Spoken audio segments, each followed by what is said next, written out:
And I thought, well, I haven't done a Clio Cup car, and well, I know you're a Clio Cup racer, so I thought, well, got in touch with Matt Salisbury and said I need an image, and he got in touch with you. We made it happen. Yeah. So we're going to talk about your racing career, what you've done, what you've raced with, and also because you do more than that, you work in the car events side of it as well.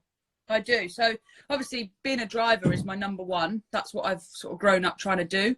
But it doesn't pay the bills necessarily. So you have to try and find work in the automotive industry. So I'm lucky enough to work. Obviously I worked in touring cars for a lot of years before I actually raced on the paddock. And I also work for Formula One now as well. So some of the coolest jobs going, I'm lucky enough to be a part of, which is really cool. Awesome. So what we're going to do, we're going to, this is your Clio Cup from 2018, was it? 18, yes, yeah. So and how many seasons did you do? Because you're obviously on the touring car package. So 2017 to 2019. So I finished the end of last year. Obviously, Clio's left the bill now. So this year I was attempting to do the Ginetta Super Cup Championship. Obviously the year's gone a little bit funny, but yeah, I did it for 3 seasons. Actually. My dad did it and won the championship back in 2000. So there's a bit of Renault history there for us, actually. Cool. Well, I'm going to start drawing. So as soon as the pen goes down, I don't lift it. I've finished the outline. And then I go back into it and I create, whether I put some of the track in or, or just contract the car. That's what we're going to do. And in that time, you can kind of go, right, how you got into racing and why that is what you want to do, because it's awesome that it is, and also how you got into the event side of things and working with the different companies that you do, and the kind of the traveling around with F1 and all that kind of stuff. So yeah, let's start from the beginning, like how you and motorsport, how that kind of collided, and you're like, right, that's what I want to do. Yeah, no way. So basically, I'm third generation racing driver in my family. So my grandfather, there was no motorsport really in the family before my grandfather. And he was with his friends and he stumbled across Brands Hatch Circuit. He was literally just driving past it back in the day, and he saw that there was an event on. So him and his mates thought, I tell you what, I'm going to pop in here and see what this is all about. So literally drove into Brands Hatch on a random day out. And found that there were some races on, and my grandfather took one look at it and thought, that's definitely a bit of me. So got involved and bought any kind of road car. I think back then you could literally race what you drive on the road. So he got his road car, he made a few modifications to it, and he went racing. And that's kind of where it started, really. From that point onwards, obviously my dad was then born. My granddad was racing with the likes of James Hunt and Emerson Fittipaldi back in the day before they got to F1. So there's some pretty cool names there, and he won a couple of Renault championships as well. And then my dad came along and basically took the baton. And he started when I think he was sort of 17. Again, sort of road saloons, so you could take your road car, strip out the carpets, all that sort of stuff, and go racing on the weekend. So it's a completely different kind of world to what it is now. But he started off in road saloons and he kind of worked his way up, and he actually made it to British touring cars for 2 or 3 seasons back in 2001, I think, to 2003. And he won the Clio Cup Championship along the way, and Renault 5 turbos and things like that. So for me, the Renault brand is a massive influence in our family. And that's why I kind of, of all the championships on the Toka package, for me, Renault's and Clio's was the obvious, one to go for because of the story behind it. And being the third generation and that sort of stuff, it was obvious. But before I got to Renault's, I obviously had to earn my trade elsewhere. Now, because my dad and my granddad were both still competing, I didn't do any karting. I got bought a go-kart, but I never did an official race in it. I just sort of practiced and test here or test there. But the race weekends were taken up by going to watch my family still. So no karting experience for me. And I went straight into Ginetta Juniors when I was 16, maybe just before I was 16. And back then it wasn't on the Toka package at all. I think it was about £10,000 for the whole season. I think you're lucky enough to get through one weekend for that kind of money these days. Yeah, it's different money back then. But it was brilliant. I jumped in the car at 16. And even though 16, kind of now is a little bit old to start junior racing as such, I couldn't use a clutch. I didn't know how to drive a car, and I kind of got thrown out to my first race, and it was at Pembrey in the rain, as we can all imagine. And I kind of went from there, and it was brilliant. You know, the championship was really friendly. You know, the main priority was that we all learnt something and we all became friends, and it was a real social side as well as the competitive side as well. And it taught me a lot. From there, I went into Mazda MX-5s. Again, another brilliant club racing championship. I've still got drivers now that are entering MX-5s that will still message me and say, you did this, you know, have you got any pointers? Have you got any tips? Is there anything I need to know? And for me, it was, you know, I don't come from money. There's literally, you know, I always say my dad should have worked harder when he was younger, because he's got no money to pass down to me, that's for sure. But I've always had to work for a little bit, which is absolutely fine. And it's kind of created the personality that I am now. And yeah, Mazda MX-5s was another affordable motorsport championship, and we would have 40 cars on the grid at one point. I remember qualifying at Silverstone, where obviously you can have quite a few more cars than normal. And there was 40 cars on the grid, and I managed to qualify second, just behind my teammate. And I remember looking in my rearview mirror and thinking, Jesus Christ, I can't even see the back of the grid. And I think race weekends with that costing, you know, a couple of grand, a front wing was 50 quid from the scrapyard. And it was a brilliant way to go learning and racecraft and how to go through a race weekend. So a couple of years in Masters, and I absolutely loved it. The racing was brilliant. Whether you were at the front of the grid, mid-pack, or towards the back learning, you always had a car to race against. And 9 times out of 10, the racing was clean and fair. And, you know, it was frantic, but it was brilliant. And then from that point, actually, it sort of made a bit of a change. From Mazdas, I made a massive step up. I had a connection with Aston Martin Racing. I had 2 housemates at the time who were involved in motorsport, and they were brilliant. They absolutely helped me get some opportunities, and I actually ended up becoming part of the Aston Martin Junior Academy. So at that point, it was kind of set towards GT racing, and it was GT4, Aston Martin V8 Vantage. I remember my first race was at Alton Park, and the guy that was running the car kind of was like, you know, you've only done Mazdas, this is kind of double the horsepower. And they were kind of setting me up for a bit of a comfort zone, go and learn and this stuff. Look at that, that's brilliant. There we are. There's the start of it. So it's going to look a lot better than that. That's just a very, very basic outline of your Clio. So you did that quicker than I thought. Actually, I must have been waffling away. Love it.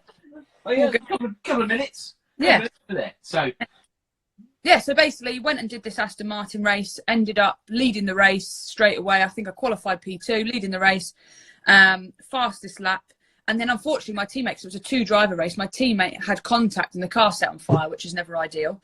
Yeah, so from that point it was GT racing, Aston Martin. I did Barcelona 24 hours. I did Hungary 12 hours. It was that's kind of where I thought my career was going. Until I kind of got an opportunity to create this 9 for 9, which I'm sure most people in the Toka paddock have hopefully heard of.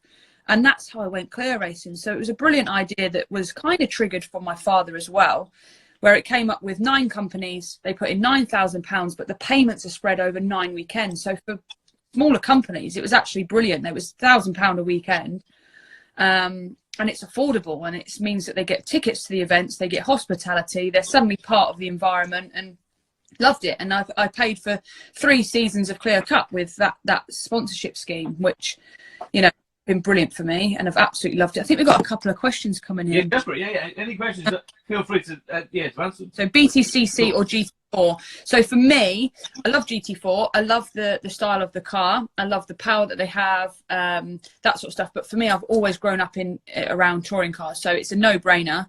I absolutely would love to do British touring cars. Obviously, start of this year, at the end of last year, I had a test in a car thanks to David Bartram and Motorbase, who were brilliant and gave me a test in the car. And, you know, it set my sights on it. I really wanted to do British touring cars, but the money for it, you know, like I said earlier, I don't come from money at all. So it's massive, massive money. And, yeah, it was tough. So I didn't make the grid for touring cars this year. I was hoping to make the grid for Ginettas. And then lockdown kicked us all in the nuts, let's say. Let's put it that way. Yeah. It kicks all the industry very much into touch. Yeah. So, yeah. we're all sat at home. But luckily today we've had, I think, an update from MSV where they're going to start track days and things soon. So slowly but surely, it looks like we're kind of getting back into the swing of things. Jamie has put, will we see sister back behind the wheel sharing the C1 maybe? Yeah, to be honest, Chloe is my sister, so me and Chloe have raced together. We actually won in the Aston Martin Championship together, and we beat Liam Griffin, who was an ex-British touring car driver. So him and his brother, Liam and Kieran, were in one car, and me and my sister in another car, and it was a head-to-head race between brother and sister pairings, and we came out on top. So we beat the brothers, which was brilliant. And Chloe's a quick peddler. She's really, really quick. Growing up, she did Mazdas with me, and she would always sort of qualify slightly ahead of me. So she was on over one lap. She was brilliant.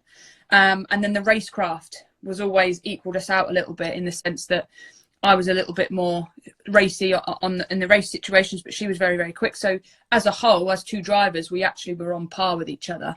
And it was brilliant to race her. But she's had a baby now, and she's married to Simon Traves, who is another partner in Assetto Motorsport, who's our family team. So still the motorsport connection.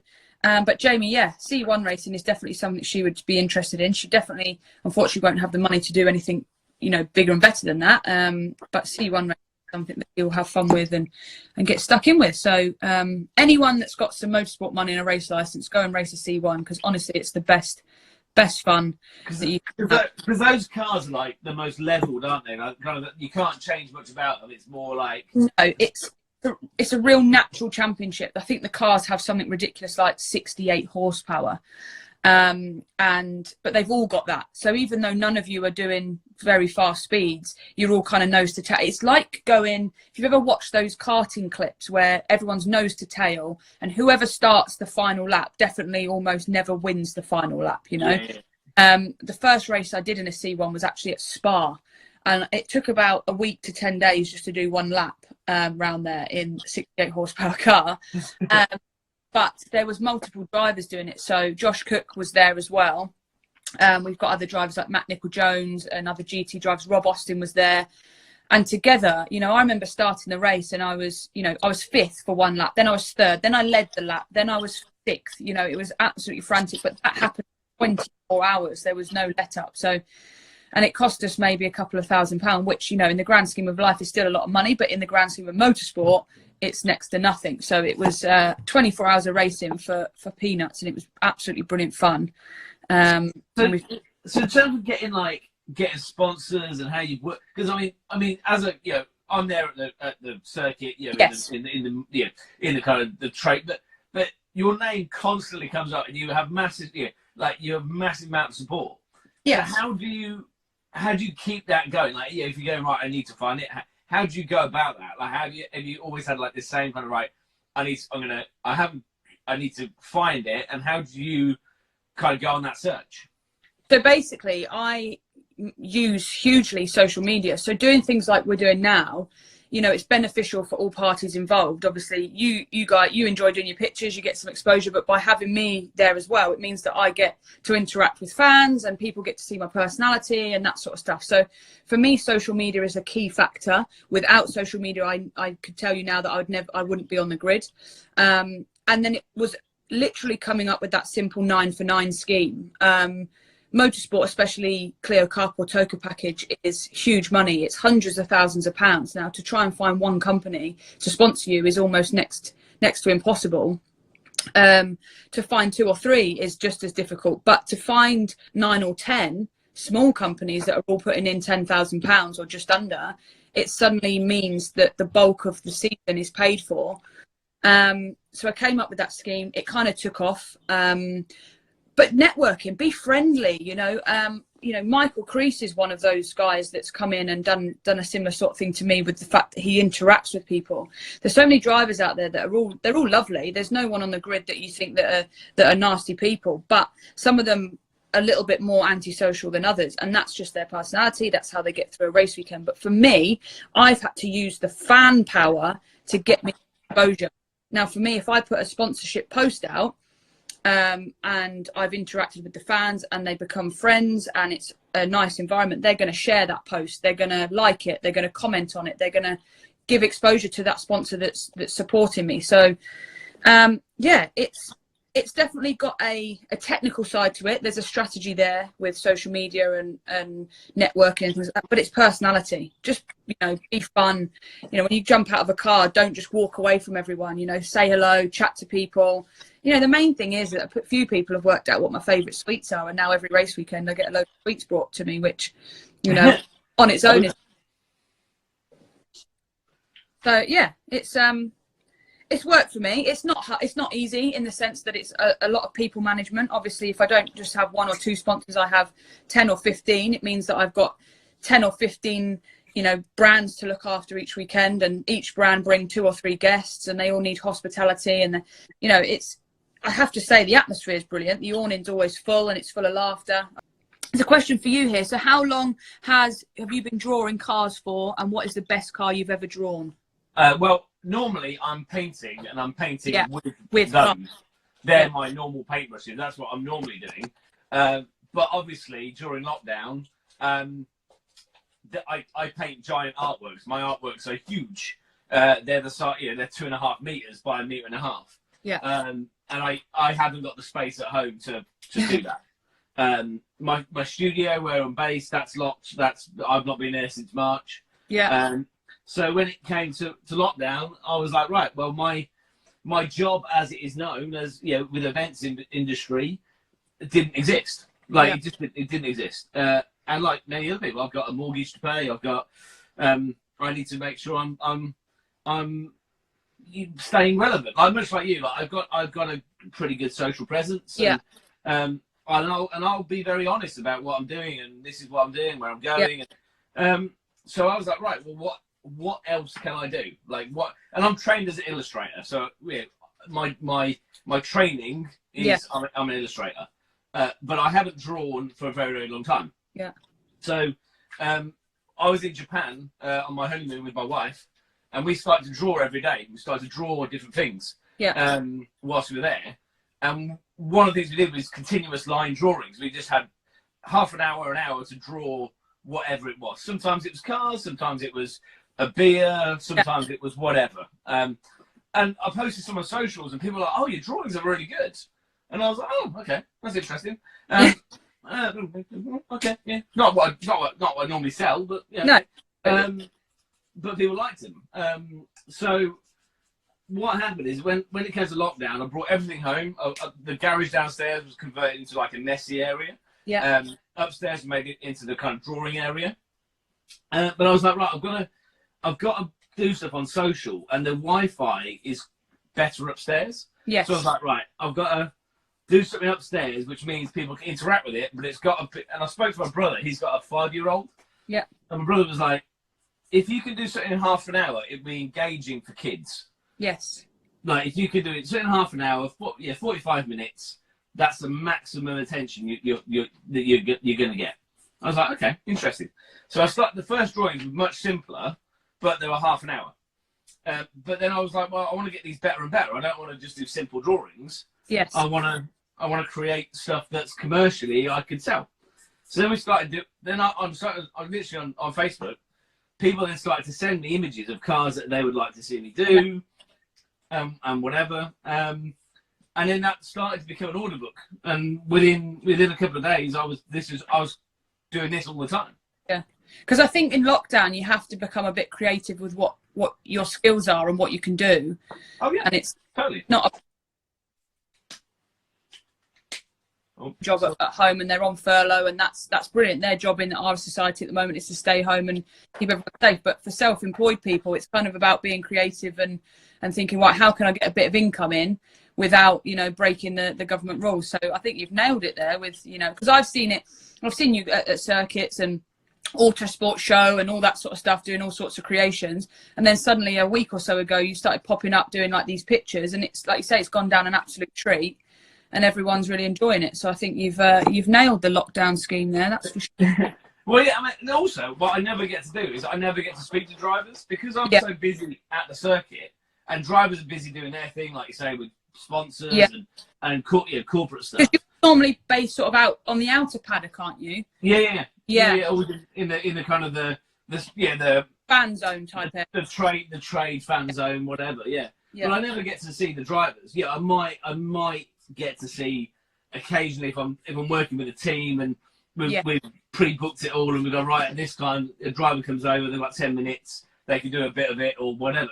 Yeah. But to have like an hour with most of the touring car drivers on the grid has been, as a fan of the sport, that for me is like wicked. Like, I've been able to like chat to Matt Neal. And what's funny is that I'd like to think that the majority of us, we all know who you are. You sort of know who we are, but like you say, we never cross paths. So the ground is touring cars, and the conversation is always easy going, but we never get a chance to kind of say hello and stuff over race weekends because we're on separate sides of the paddock almost, which is frustrating. Yeah, so I mean, I just thought, well, try that, and then also I get to find out more about the drivers and what they've done, and speaking to Tom about his career, and Paul O'Neill was amazing. Yeah, can imagine. He's a character, isn't he? He's great. So in terms of your stuff off track, like how did that come about?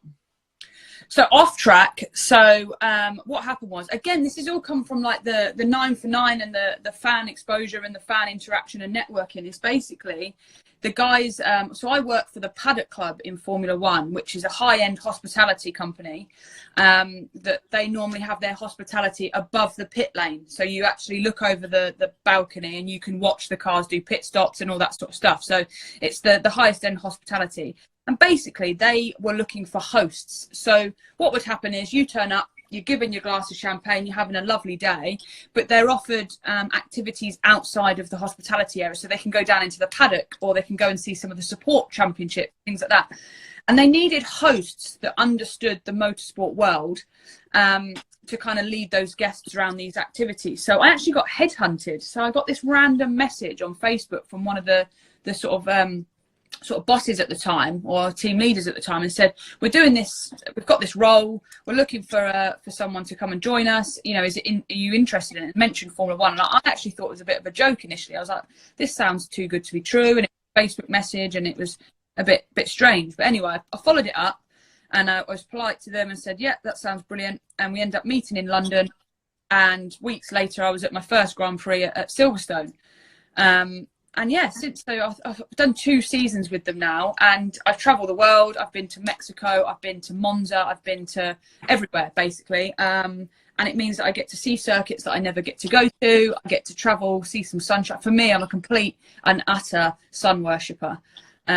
So anywhere that you offer me a job where it's going to be higher than 25 degrees, I am there. So I loved it. They're hectic weekends. I do not sit down from about Wednesday afternoon till Sunday, and you get on your flight home. And there's been times where I've slept for an entire 11-hour flight home from America, and I've not even flinched. I've not turned the TV on. I've not had any meals. I've slept the whole way. So it's definitely exhausting, but it's so rewarding. Some of the fans are brilliant. You get to see everyone's culture. You get to have some nights out whilst you're there, and you get up close and personal with the F1 cars.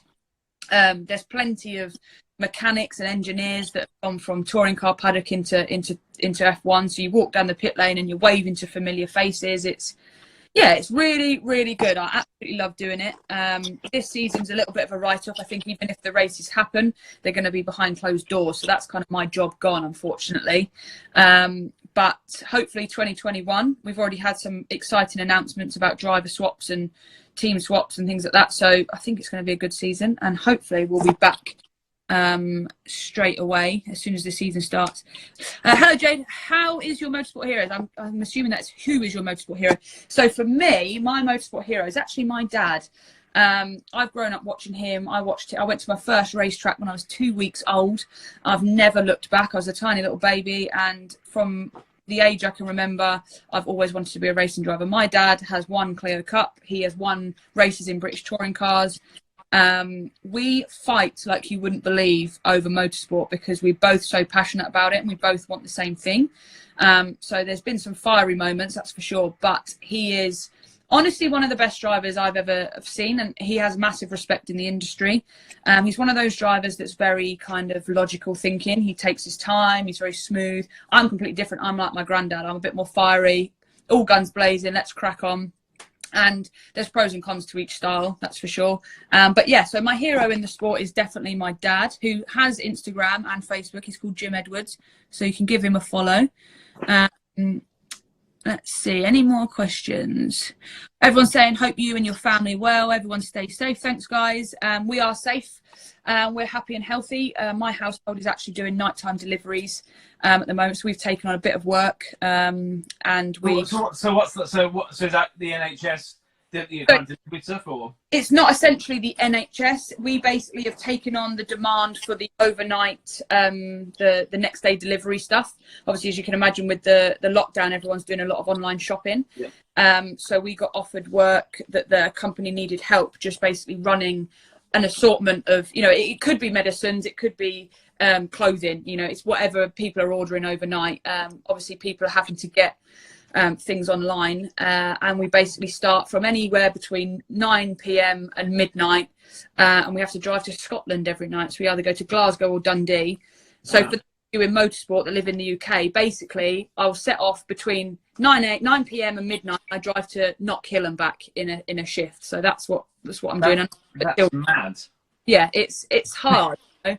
And it's actually made us respect the truckies and stuff a little bit more, because their work is essential for the country, really, and we've just kind of noticed that over lockdown more than any other time. And I'm doing sort of 3-4 shifts a week, depending on the rota. So that's minimum of 3 nights a week that I'm not getting a night in bed and sleeping properly. And it's hard work, but it's kept us going. You know, without this sort of, it's a small amount of income. It's also helping the industry keep going and that sort of stuff. But it's keeping us financially afloat.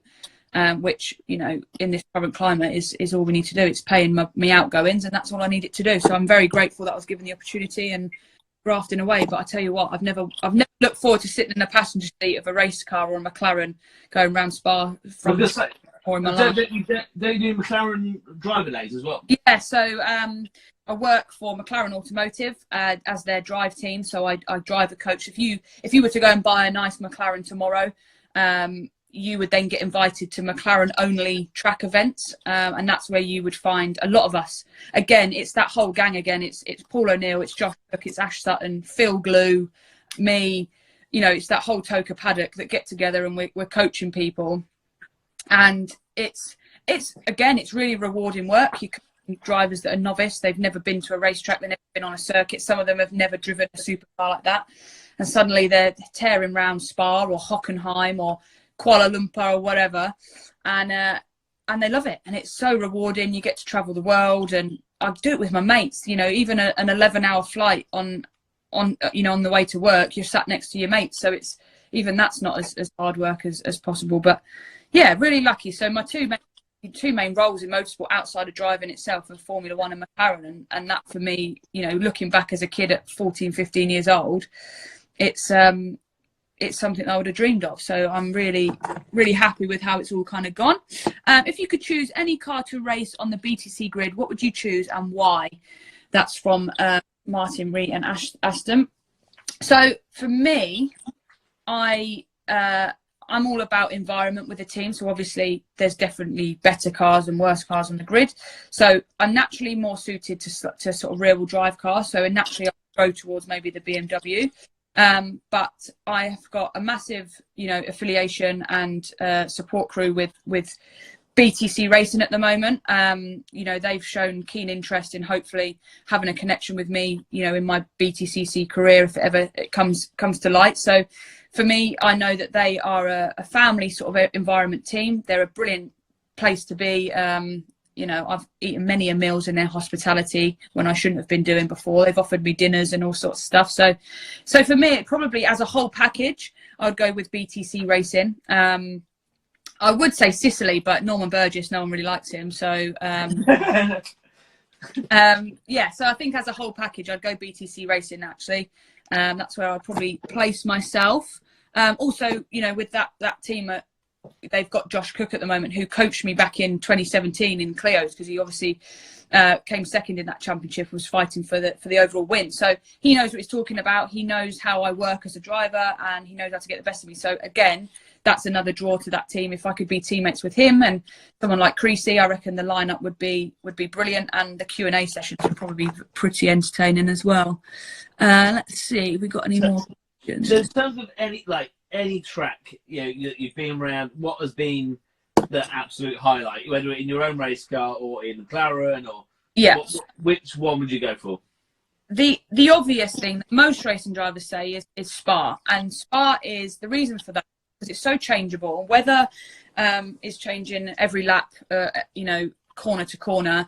The circuit is so different. You've got fast sections, slow sections, undulations, that sort of stuff. So, Spa is iconic and it's amazing. I absolutely love it. But I haven't done a massive amount of racing through, at that circuit. I've done a lot of McLaren events there. I've done a C1 race, which is, it's still brilliant, but there's definitely more fun to be had in a car with, hundreds of horsepower around that circuit. It's definitely more suited. So for me, the best sort of race with racetrack situation that I've had was actually at Barcelona in Catalonia, in the 24-hour race, and I was driving like a variation of an Aussie V8 type flame spitting car, and it was in the 24-hour series, and I was the stint that was the sunrise stint.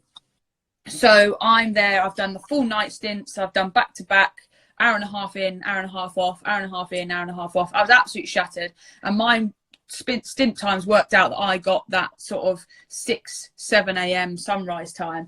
And I have to say that circuit's one of my favourite circuits, and to be in a racing car that's spitting flames and has got hundreds of horsepower, and we were leading our class and the sun's coming up, that moment will always stick in my mind as one of my absolute all-time favourite situations as a whole.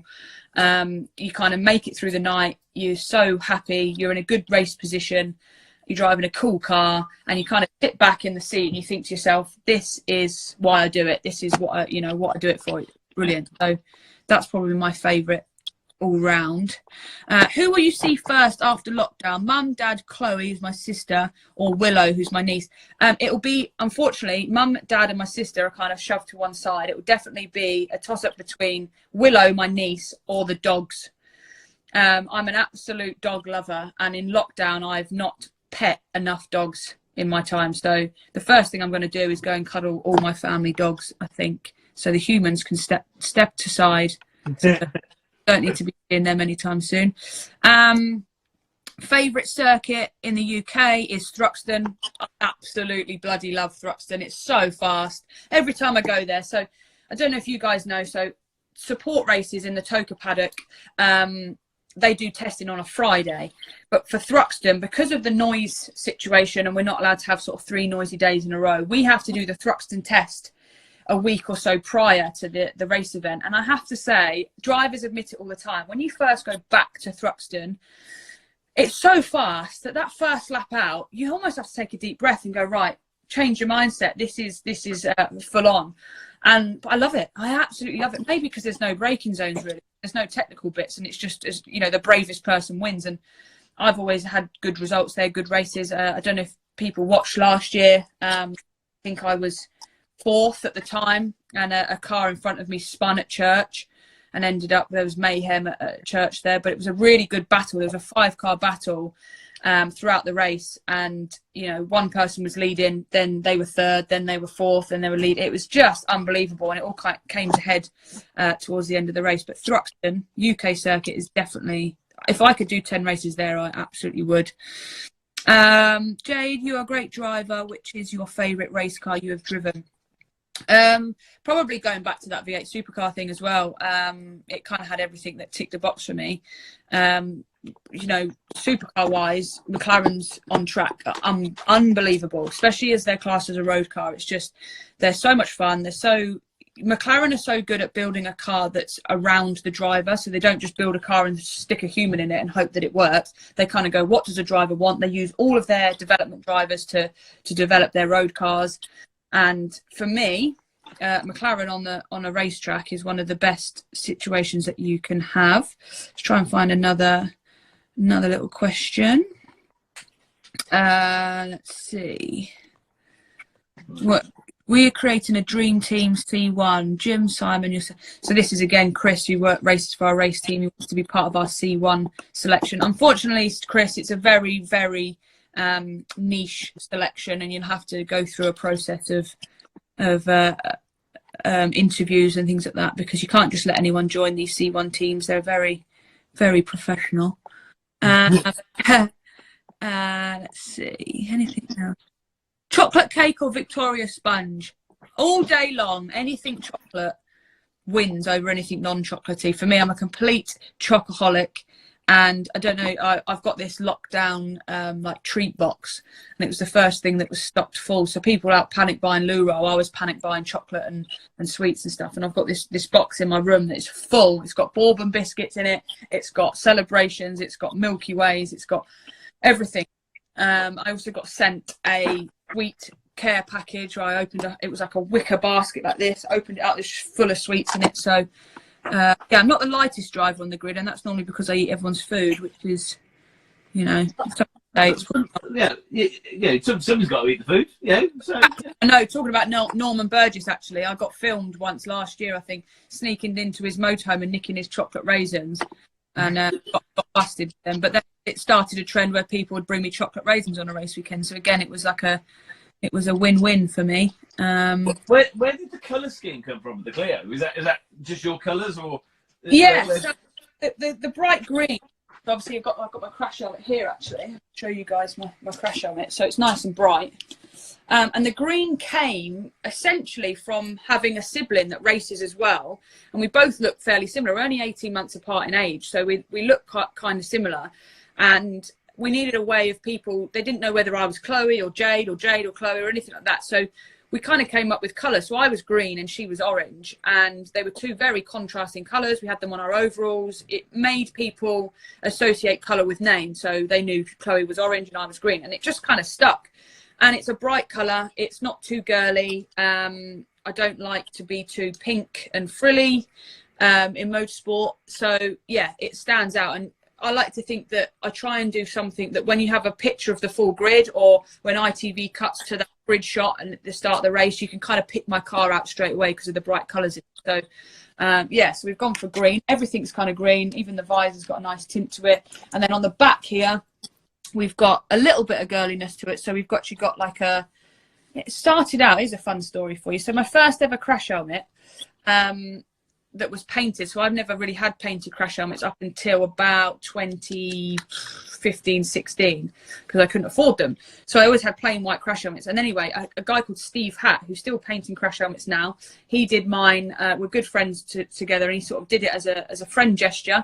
I was the guinea pig, and I said, look, I want a bit of pattern on the back. And he actually went and got a pair of pants, and he painted over the pair of French knickers, which gave like a pattern on the back of my crash helmet. So that's where that's inspiration from, is actually Steve Hatt, who paints crash helmets. And so we've got a bit of a bow. We've also, I don't know if you can see it, I've got the Superman logo in the back of the helmet there. So a mixture of, you know, tomboy things and a bit of girliness, but the green was always a colour that stood out, and people are kind of known me for it now. You know, even if I added in a different colour, I think I'd always keep that green because it's become kind of my trademark colour, along with my, I don't know if you've ever seen my leopard print race boots. No, I've not seen that, but I now need to see that. Yeah, so I've got but I used to have a pair of Nike Air Max that were horsehair, and they were leopard print design, and I loved them. So I sent them to Freem Racewear. I sent the design to Freem Racewear. I was like, do you think you could make race boots out of this? And they went, leave it with me. And they came up with this mock-up design, and I now have a pair of leopard print race boots to go with green. And but that's the thing. For me, it's all about having fun with motorsport. You know, there's so many serious aspects of motorsport. If you've ever seen me get out of a race car when I've not had a result that I want, I'm fuming. I look so grumpy. But generally, as a whole, I want to make the experience, you know, a fun one. At the end of the day, we're doing a sport that is so good, so much fun, that we need to smile about it a little bit more. So if that means I get print, you know, race boots and make some people smile, and I'm all about that. Someone's put Jim is the man. That's my dad. Yes, that is true. My sister's laughing at something as well, so she's watching. Picture coming up. Right, I can spin that around now. Ta-da! I love it. So good. There is your race car.